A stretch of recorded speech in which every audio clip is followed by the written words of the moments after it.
Всем привет, друзья! Все мы хотим видеть у себя дома красивую, стильную, функциональную, мягкую мебель. Но мне очень сложно представить российскую серийную мебель в дизайнерском ремонте. А европейская мебель чаще всего не подходит нам по бюджету и по срокам доставки. Сейчас их очень сложно себе представить. Кроме того, открытые дизайнерские планировки или маленькие квартиры требуют нестандартных размеров мягкой мебели. Ну, просто не существует таких маленьких диванов. А если составить из модулей большой диван, то мы получим какую-то страшную сороконожку. Поэтому сегодня так популярна и так актуальна покупка мягкой мебели на заказ. Меня зовут Сничагов Александр, я дизайнер интерьера, и сегодня я вам покажу, на что стоит обратить внимание при выборе дивана на заказ. А если вы досмотрите видео до конца, то еще увидите производство диванов. Но есть еще одна хорошая новость. В конце ролика мы разыграем набор классных дизайнерских подушек. Смотрите внимательно.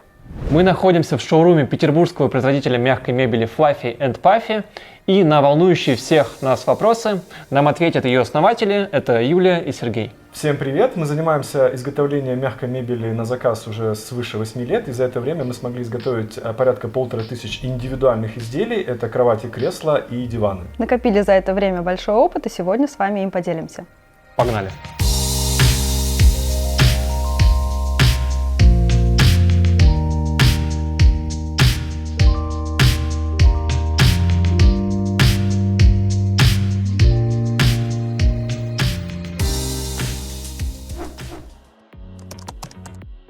Юля, давайте ответим на главный вопрос. Чем же отличается серийная мебель от заказной? В заказной мебели можно менять практически все параметры. В серийной мебели, как правило, вы ограничены размерами и готовыми формами, которые используются при производстве этой мебели. От себя могу сказать, что если речь идет о дизайнерском ремонте, у нас в наших проектах, например, практически всегда мебель заказная. Очень сложно удовлетворить заказчика, чтобы мебель подходила под все его запросы и чтобы она была серийная. Тогда на какие параметры покупателю стоит обратить внимание? Какие особенности дивана? Может, какие-то геометрические параметры? В первую очередь это, конечно, дизайн. Во вторую очередь стоит обратить внимание на эргономику, на мягкость посадки, на комфорт, на высоту спинки, на какие-то особенности, например, высокие ножки, если хочется, чтобы проезжал робот-пылесос. Это важно обсудить заранее. И в третью очередь, я думаю, что стоит обратить внимание на соотношение цена-качество, потому что есть разные варианты по исполнению. Мы работаем с премиум-наполнителями и с качественными комплектующими. Из этого складывается стоимость дивана. Ну, то есть, по сути, когда я заказываю себе диван, в первую очередь я должен для себя составить список своих пожеланий. В первую очередь картинка, размеры и список пожеланий, если они есть. А производитель достаточно. уже поможет мне все это Собрать. Мы, конечно, всегда подсказываем, и от дизайнера мы ждем в первую очередь визуальную картинку и габаритные размеры. Дальше мы уже сориентируемся и сможем предложить лучшее конструкторское и технологическое решение и обсудить важные для заказчика моменты. А если заказчик приходит без дизайнера? То есть ему нужно принести просто картинку, я хочу так? Картинку и габаритные размеры. Мне очень нравится этот диван, особенно вот эта обивка букле, она супер модная, это вот Последние тренды, да. последние тренды, но у меня есть кот с огромными когтями, и мне кажется, что это букле проживет, не знаю, не больше месяца, пока не превратится просто в такую рваное месиво. Что делать людям с домашними животными с обивкой дивана? Ну, коту этот диван, конечно, очень понравится. А для того, чтобы диван прослужил дольше, лучше выбирать материал обивки без переплетений. То есть это будет не рогожка, это будет не шинилы даже, наверное, а что-то похожее на замшу или на велюр. Велюр уже не сильно актуален. А из замши самое такое часто используемое решение – это алькантара. У нас есть как оригинальная, так и ее аналоги. Также можно рассмотреть некоторые варианты тканей, шинилов без переплетения. У нас тоже есть такие коллекции, они более доступны, чем алькантара, выглядят прекрасно, используются в современных диванах достаточно часто. Это что касается животных, а что касается какой-нибудь грязи или там пролил вино на диван? Мы можем предложить пропитку, которая защитит диван от пролитых жидкостей. Снимали мы один видеоролик, покрывали белые стулья, поливали белые стулья красным вином. Все прекрасно, можем продемонстрировать. Идеальная вечеринка. Какие есть ограничения при заказе? Можно делать все что угодно или что-то запрещено? Судя по запросам, где-то существует идеальный диван на высоких ножках, супер мягкий, с механизмом трансформации, с огромным местом хранения, и при этом он выглядит как топовый итальянский. Мы будем счастливы, если мы его найдем, пока приходится чем-то жертвовать. То есть если хочется мягкость посадки, то стоит все-таки отказаться от механизма. Если хочется высокие ножки, опять же, лучше отказаться от механизма. Если есть ограничения по размерам, может быть, тогда не стоит делать большие подлокотники, потому что они займут место посадки. Все это обсуждается, от дизайнера в первую очередь идея. Мы всегда рады каким-то новым решениям. При проектировании дивана за кем последнее слово? Кто принимает решение? Это заказчик, это производитель, технолог, это дизайнер или, может быть, какой-то просто сосед, который пожил? По внешнему виду, конечно, это дизайнер. По материалу обивки, по цвету, по фактуре это, конечно, дизайнер. Мы можем предложить решение, но окончательное слово за дизайнером или за заказчиком, если он работает самостоятельно. Все, что касается эргономики, каких-то особенностей проектирования, мы всегда подскажем. И, конечно, здесь лучше доверять производителю, потому что у нас есть собственный опыт уже накопленный, у нас есть отработанные решения, и мы всегда видим конечный результат в плане эргономики чуть лучше, чем дизайнер и заказчик. Один известный российский интерьерный блогер утверждает, что швы на диванах должны быть идеально ровные и натянутые. Вот это неправда, я специально это проверил. Я недавно был в шоуруме одной из самых крутых итальянских фабрик и специально обратил на это внимание, и мне сказали, что швы не должны быть натянуты как струна, они должны иметь вот такую небольшую вот волну. И это совершенно нормально, и это прекрасно. Какие ошибки чаще всего совершают заказчики, дизайнеры при заказе мягкой мебели? Ошибки бывают редко, но иногда мы встречаем картинку из интернета, очень сильно уменьшенную и вставленную в дизайн-проект. Это значит, что заказчик ожидает увидеть 5-местный диван, потому что он видит его на картинке в своей комнате, а по факту это будет 2-местный диван, и потом это иногда бывает сюрпризом, когда мы присылаем свои 3D-чертежи на согласование. Лучше это учитывать в реальных размерах и понимать, что посадочное место тоже должно иметь определенный какой-то свой параметр. Я просто представляю боль какого-нибудь крутого дизайнера, который там несколько лет разрабатывал модель дивана, там проектировал, все сравнивал, потом начинающий дизайнер просто взял его, так уменьшил в 2 раза и засадил в свой проект, потому что он там просто хорошо помещался. Очень часто бывают ошибки по выбору обивки. Это может быть или выбор, сделанный по фотографии, когда заказчик не видит конечный результат.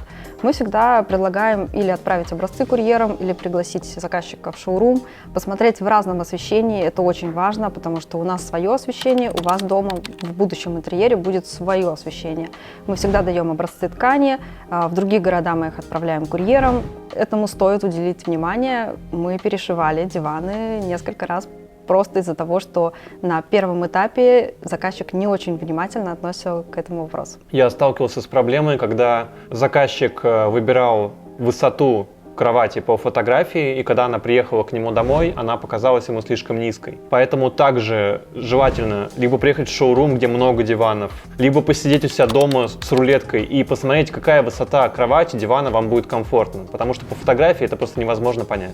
Еще один вопрос я вспомнила как раз про размеры. Это соответствие высоты посадки стула или барного стула и стола или столешницы, к которому это все представляется. Очень частая проблема для ресторанов, когда столы заказаны в одном месте, стулья или кресла заказаны в другом месте, и никто не проверяет, сколько остается места для ног в этом пространстве. Конечно, лучше сначала протестировать все с рулеткой и понять, что они соотносятся в верном соотношении. Юля, расскажите, какие еще бывают типы обивки? Вот, может быть, просто разложить на вот несколько категорий. К примеру, мне очень нравятся шинилы. Вот он представлен на этом диване. Он не имеет переплетений, при этом очень мягкая, очень износостойкая ткань. Это из ценовой категории средней, она доступна и при этом смотрится прекрасно на всех современных формах. Ну, прям кайфовый на ощупь, да. Она очень мягкая, очень износостойкая и очень хорошо чистится. Вообще мы работаем с разными категориями, мы используем иногда даже и мех, и замшу, и букле, вот представлены подушки на этом диване. Иногда работаем с тканью дизайнера, поэтому здесь мы ничем не ограничены. Это могут быть производители европейские, это может быть что-то интересное, например, вот у нас есть каталог, это французские ткани, мы их используем на подушке. Если для диванов более спокойные цвета использовать, а что-то связать с интерьером поярче, то вот может быть как один из таких примеров.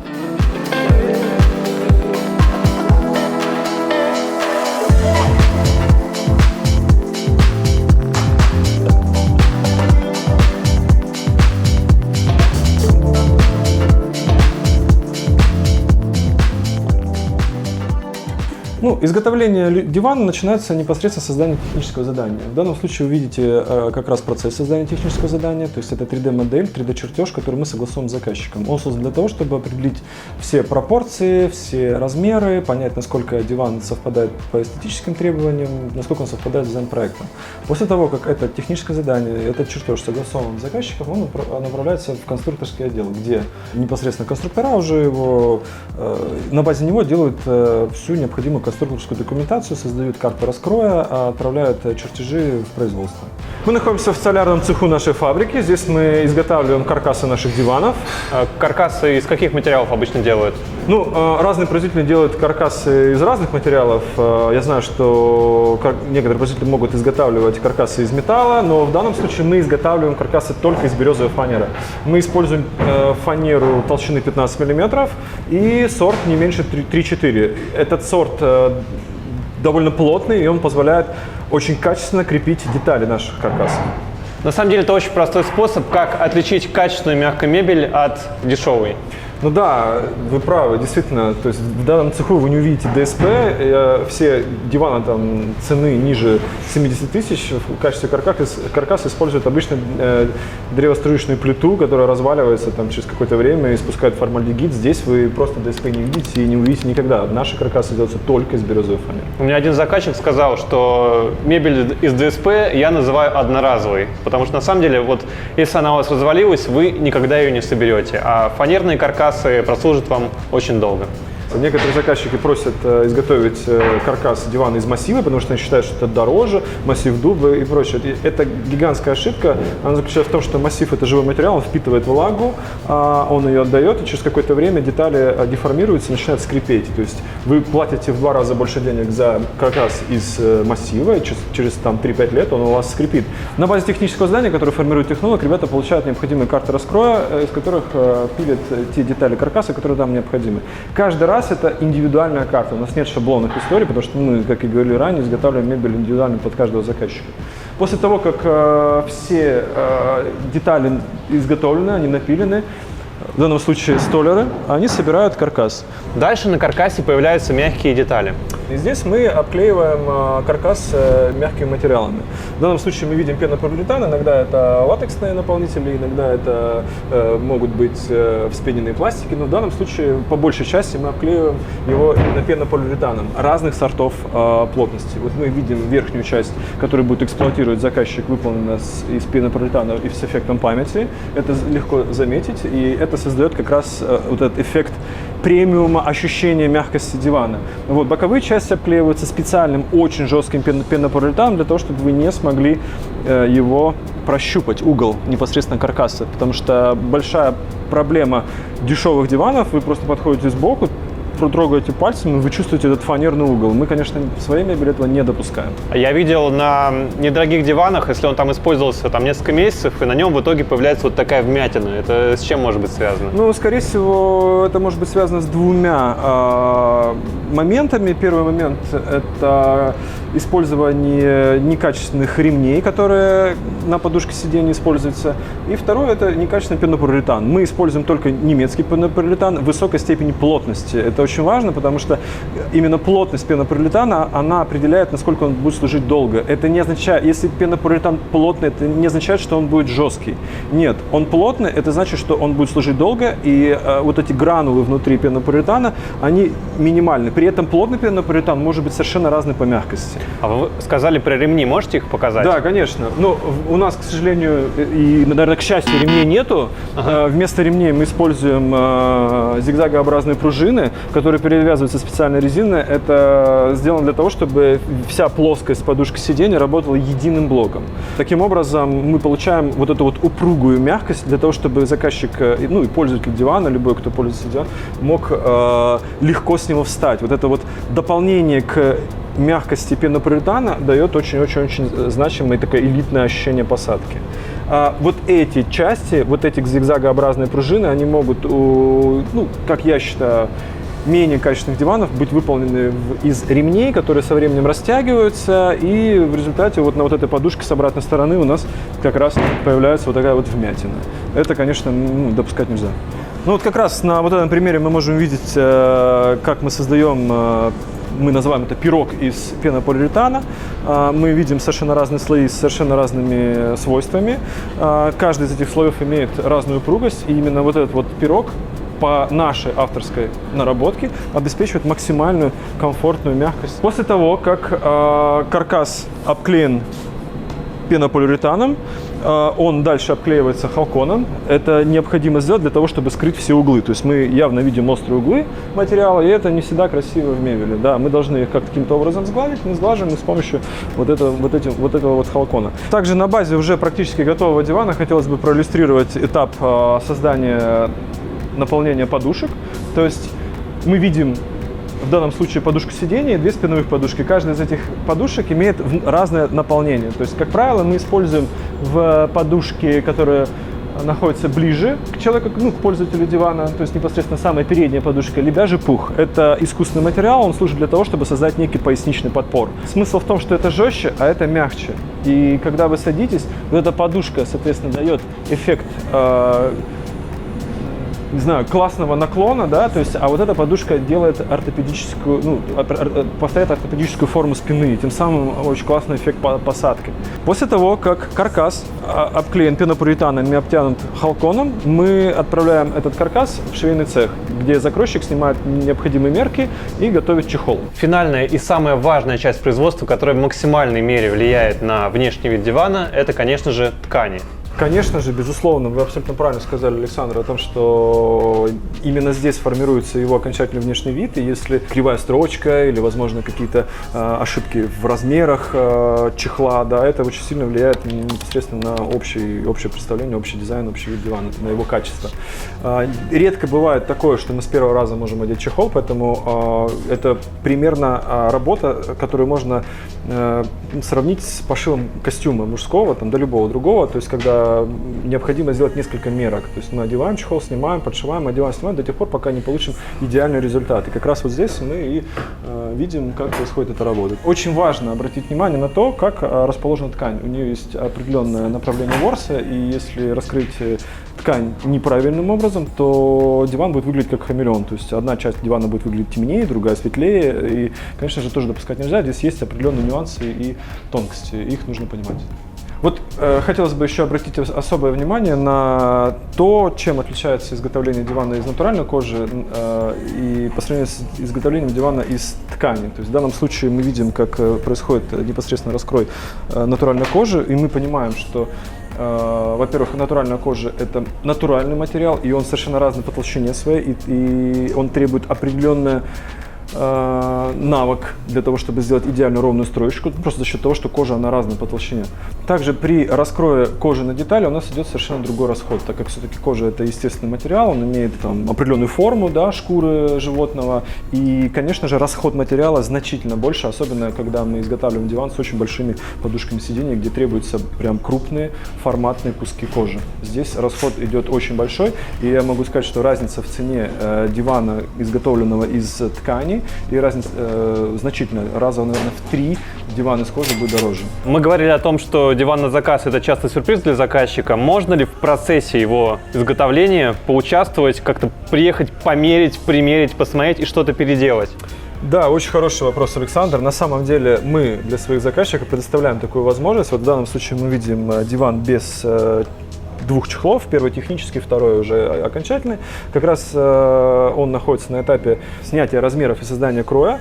И сейчас заказчик может уже приехать, присесть на диван и понять, насколько пропорции дивана для него подходят, насколько мягкость подушки для него подходит. Если заказчику требуется как раз вот эта примерка, мы создаем для него индивидуально один модуль, для того, чтобы расход материала был не такой значительный. После того, как он посидит на одном модуле, мы уже изготавливаем весь остальной диван на базе тех пропорций размеров и мягкости и выбора материалов именно того модуля, который принял заказчик. Потому что, например, глубина дивана очень сильно влияет на то, как мы будем на нем сидеть. То есть бывают короткие диваны, на которых мы сидим вот так и смотрим телевизор.